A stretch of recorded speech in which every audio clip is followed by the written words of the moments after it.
माना जाता है कि एक बार नीम करोली बाबा को एक ही समय पर 2 जगहों पर देखा गया था। एक प्रचलित कहानी के अनुसार महाराज जी एक नाई के पास दाढ़ी बनवाने गए थे। बात करते करते उस नाई ने उन्हें बताया कि कुछ दिनों पहले उसका बेटा किसी काम से दूसरे गांव में गया था और अभी तक लौटा नहीं है। उसकी बात सुनते ही अचानक महाराज जी अपनी जगह से उठ गए। उनकी दाढ़ी अभी पूरी तरह से बनी भी नहीं थी और उनके चेहरे पर साबुन लगा था। वो उसी हालत में दुकान से बाहर चले गए और 1-2 मिनट में लौट आए। नाई कुछ समझ नहीं पाया, लेकिन उसने उनसे कोई सवाल नहीं किया। दूसरे ही दिन उस नाई का बेटा वापस आ गया और उसने बताया कि वो करीब 100 किलोमीटर दूर एक गांव में फंस गया था क्योंकि उसके पास वापस लौटने के पैसे नहीं थे। लेकिन फिर अचानक एक आदमी उसके पास आया।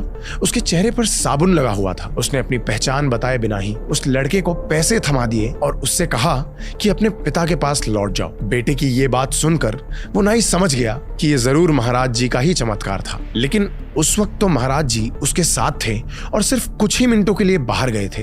तो ऐसा कैसे हो सकता है? इसका जवाब छुपा है एक ऐसे कॉन्सेप्ट में जिसे आज भी कोई पूरी तरह से समझ नहीं पाया।